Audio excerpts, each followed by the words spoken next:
I haven't met one Collingwood supporter that's been negative. It surprised me because I don't think they know the full story. A lot of them don't know the full story, but nonetheless, they're all prepared to, those that I do have contact with, just acknowledge the fact that I spent 12 good years at the Collingwood Football Club. Most wish me all the best at the new club, albeit with the follow-up like, why Carlton? I've coached enough against my old teams to know that it's not about you.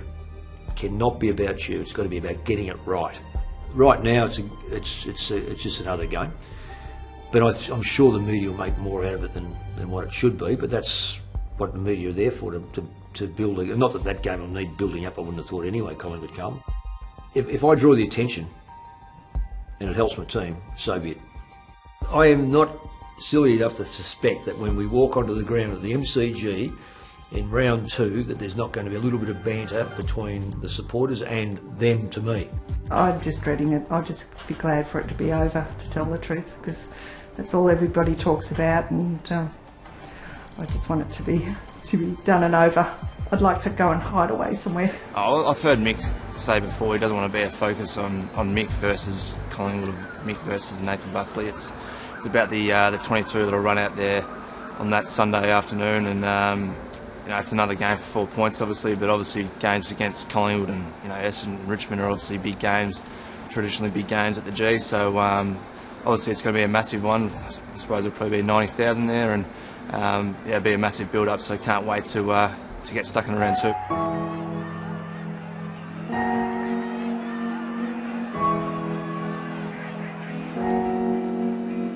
Rob Wiley I got to know in 1979 when he was recruited to Richmond.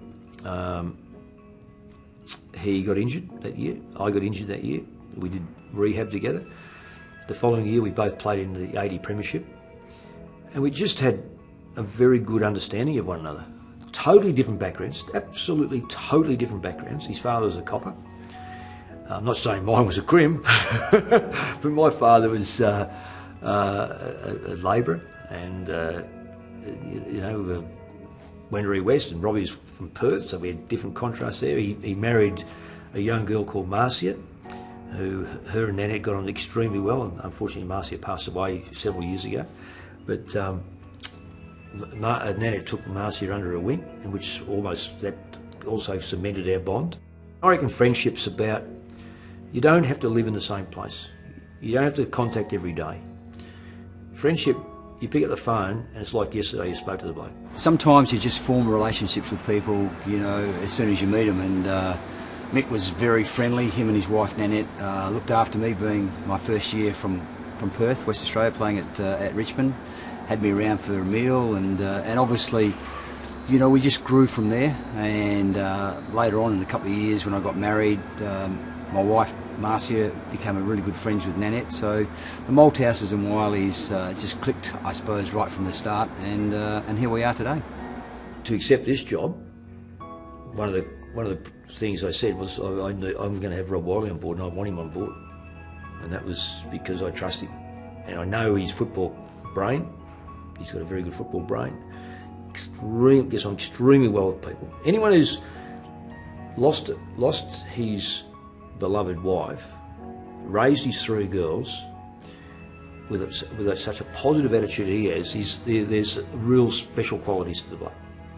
Mick's always liked his exercise, and I've liked his exercise. So he likes to get me on the bike in there, and he's probably got me on the bike because I run more than probably ride. So he's got the edge there, and so he says, "How many metres have you done?" And of course he makes me say how many metres first, so he can always add a little bit more on. Best part of the altitude ramp is when I look at the clock and it's either said 30 or 40 minutes, but I'm saying finish, because I've got to start to grow up and understand that I don't have to be in there.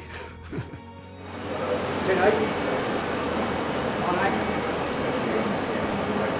2.5 minutes left, eh?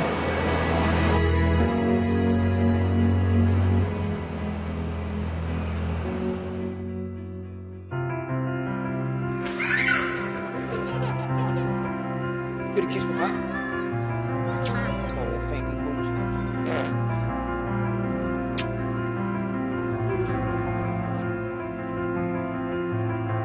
This is Jeff Gartlett. Hi, Jeff. And then you've got Christy, of course, and you've got Danny over there with Tommy. This is my granddaughters and grandsons and everything like that. Jeff's got his own little boy. Mason. 1 year old. 1 year old, so it's pretty good. 1 year old. Changed his life. That's pretty good, so enjoy it. We've got to get a creche organised for you guys. We should get one here, family day here, I reckon. Yeah, that's right. Thank you.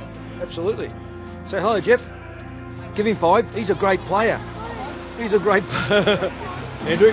All in my family, this is Danny and Walker, Christy, Danny, Just say, how you going? Good, thank you. grandchildren. They're all over the place. Hi, Andrew. Hello.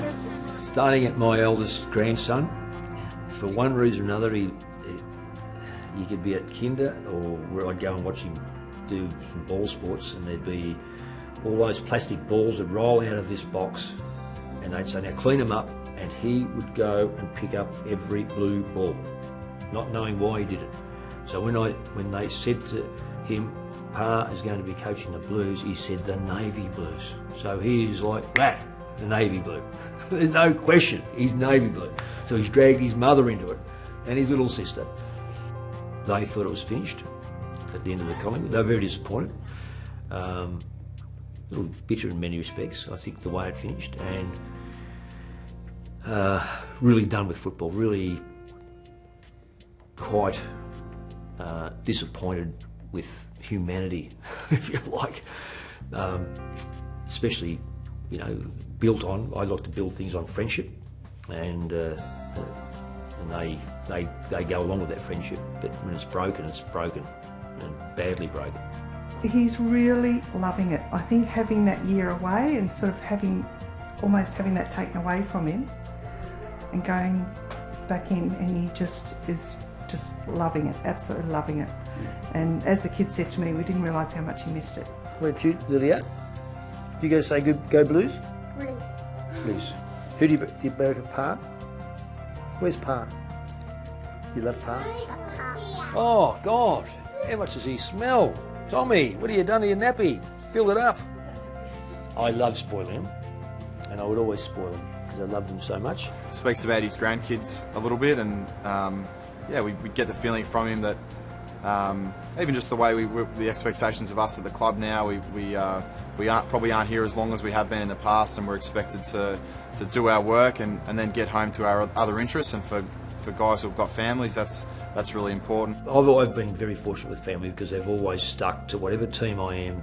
They think I'm the team, and they support that team, and they give 100%. Just get forward, bloody hurt him, but just remember he'll try to get out the back way. How'd you go? Yeah, he's trying to wait for him. There's a real humbleness here.